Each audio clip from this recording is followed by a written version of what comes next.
Radio BDC, I'm Julie Kramer. We're broadcasting live at Boston Calling. We are powered by Xfinity, and we are here with the legendary Pixies. It's been a long time, and excellent to see all of you. As well. Thank you. So, even though you don't live in Boston, do you still consider yourself a Boston band? Yeah, I mean, this is where we started. This is where we are practiced. So, yeah. We're not an LA band. Black, you don't even live in LA anymore, do you? I live in New Orleans. That sounds good. I like that. I have a little mansionette down in New Orleans, which I spend some time in. But most of the time, where do I live, guys? Tell them. You don't know? You don't know? Don't tell strangers. Oh, they don't want to. Okay. We live in Amherst, Massachusetts. Oh, so you're still around. Do you remember back in the day, not to get off anything Pixies, but you used to drive around like in a car with a guitar and tour? You used to come by the station and... I guess I like driving rental cars and my own cars or whatever. Yeah, so I've done a lot of car trips. You'd be like, yeah, I'm just cruising the country, come out, play some tunes, and it's fun. You know, and it beats Greyhound. That Greyhound's not any way to see the world. So, nothing against Greyhound. Tell me a little bit about your playing Boston Calling. How did that come together, Dave? Gosh, I think it was just an offer was put out, basically. That's how it went out. It was fielded, and yeah. Now, are a lot of your families here? Oh, yeah. Yeah, my brothers are here. Yeah, I got family here. It's always a nightmare when you play in Boston or in L.A. Because everybody wants tickets. It's because you got to socially take care of everybody, and it's one of those little hardships you have on the road to do. But it's like, can the Pixies have 100 extra tickets for family? I remember back in the day seeing you got in all the clubs back when I was at FNX and you guys were playing. Remember all the good clubs, the Rat and the Channel and Jack's and Cantones? I believe we're in the shadow of Chet's last call here. Yes. Yeah. You know, they kind of resurrected that for, I don't know, like 6 months to a year, a couple of years ago. People didn't really get it, though. It's still here? It was, and then it kind of disbanded again. We never, you had to play upstairs, right? Yeah, we had to lug equipment up there, and there was a water leak, and it was like, no. falling down on my brand new drum set. I remember the time we played there.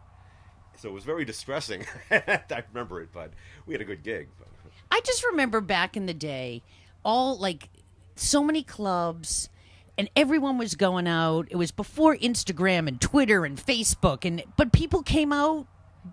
They would come and see all the bands, and there were so many clubs, and they were always crowded. Like, it was such a different scene. Well, in fact, it was before cell phones. It was before cell phones. Yes, so perhaps people were a little more out in the world. Yeah, word of mouth or looking at the newspapers. Well, we used to put up posters, big black posters that said "Death to the Pixies" on them. I have that shirt. And we used to put them around town. That was our first image. And yeah, we used to go around and tack them up on, like everybody else on the telephone poles and that kind of thing.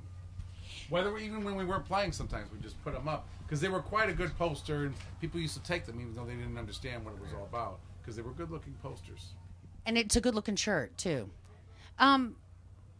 So influential your band to so many young bands today. Do people come up to you and always say to you, "Your band means so much to me. I got into bands because of you. I blah blah blah blah blah." It does happen. It happened, didn't it, on the way over here, walking here today with my family, and strange men kept stopping me in the street, but to talk to me. So anyway, but my children, I guess, are a little bit used to that. It only happens when I'm playing. I don't know about you guys, but that's when people recognize me. If I'm playing in town. If I'm not playing in town, I just look like like if you're at the grocery store, nobody thinks anything. How about you?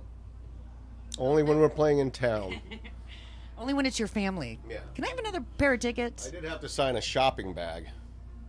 That's odd, but different. And he said, don't tell anyone because I could get fired for this. Maybe it's somebody who works here. He helped me. I was like, why is he helping me with my bags? No, I was at Whole Foods in L.A. So, was there a pivotal point when you decided to put the band back together?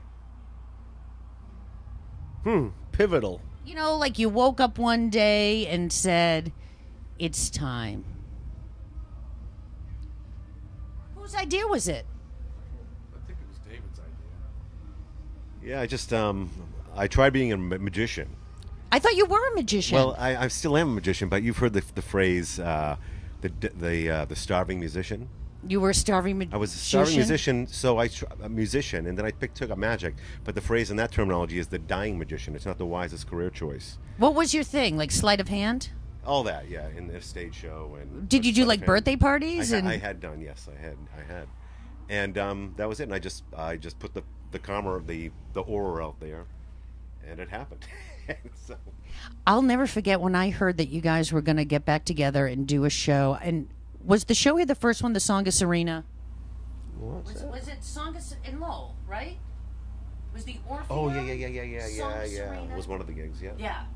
I just remember hearing that you guys were going to play. I think I cried. I was so happy. I remember driving up there. They don't have the best sound at the Songus Arena. It didn't matter, but it was just. Songus Arena. Yeah, Okay. you know up in Lowell. Yeah. It's sort of bouncy.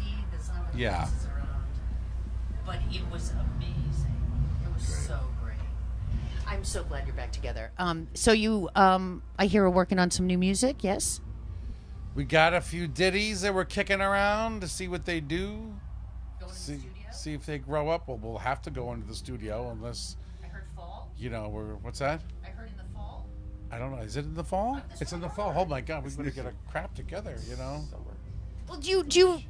And I could be completely wrong on this, Block, but did I read once that you guys used to go into the studio and kind of do the songs in the studio, like sort of just put all the songs together in the studio?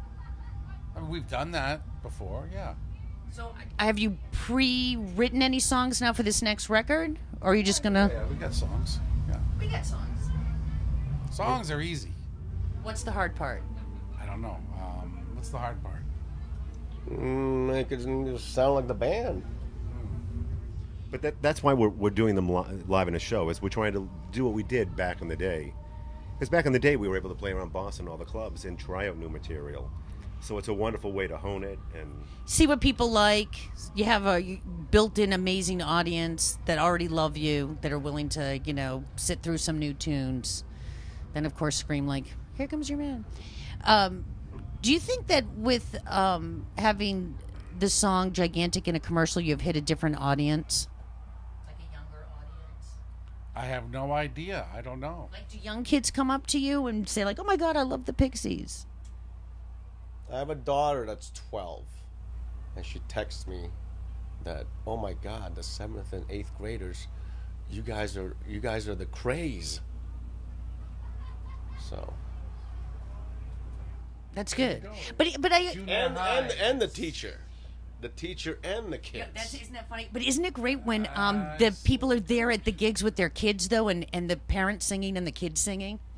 Like, I think that's amazing. That is amazing. Like, to me, that's like a good generational come together on music kind of thing. I thought they couldn't get a babysitter. Well, that too. Yeah. That might be happening a little bit out there. I think I saw some infants out there. And tell me what you do a little bit. Do you work on soundtracks and commercials and stuff? And how more soundtracks? Just more like TV and film. Commercials are tough. And how did you get into that? By accident. Yeah. I don't know. Someone asked for scenes. You're like, I'm free. And it was like My friend's a magician, and I'm free. And I did some scenes with Liza Richardson. I don't know if you know her. Name sounds familiar. Yeah, she works for what's that station? Dave, what's that station? Listen, he's practicing sleight of hand over there. NPR kind of station. oh, 89.9 in L.A. Santa Monica Station. Pix. Shoot, really? I forgot. All right, so you hooked up with her. Yeah, and then the director liked my stuff, and I went over to London Film Festival, and blah blah blah blah, and I did a Q&A, and yeah. So did you do that in between the band? I made a U-turn. It was like a one-day affair. So did you do a little bit of that and then the band and then you'll go back to that? I just finished one before we left. And are you guys doing a full tour? Terrifying film he's working on. He showed me some of this. Really? Is it like scary, bloody, gory? Yeah, there's hardly any dialogue. Just killing? Just the guy doing that once in a while. Good actor. So we'll see. I'm gonna be honest with you. Look, Dave can do it, and we wouldn't even know. He's a magician. Dave, I think it's awesome that you did birthday parties. If I had known, Well, I would have had you do my kid's birthday party. The one that I would suggest a magician never doing is a 13-year-old girl's birthday party, because they were out there to do nothing but to ruin me, and it was an experience. But do you wear a cape? No. I just have regular a deck of cards, common objects, and stuff like that. So I was telling you that your dad used to call me all the time when I was on the air. I didn't know this, or maybe I just erased it from my No, he my would call me memory. when he'd be like, "Okay, just give me all the Pixies updates." It's Dave's dad. Really? I talked to Dave's dad for years, and he would just tell me what was happening with the band, where you guys were touring, where were you going to the studio. Wow. It's amazing. Like I had this incredible relationship with your father. I just wanted you to know that. That's crazy. I never knew this. But Well, now you do. I feel like I already know you. It's the Pixies. Thank you very much. And honestly, for me and so many others, getting back together, you guys getting back together was an incredibly joyous moment in my life. So I am very happy that you're here. We're Radio BDC. Thank you. Thank you.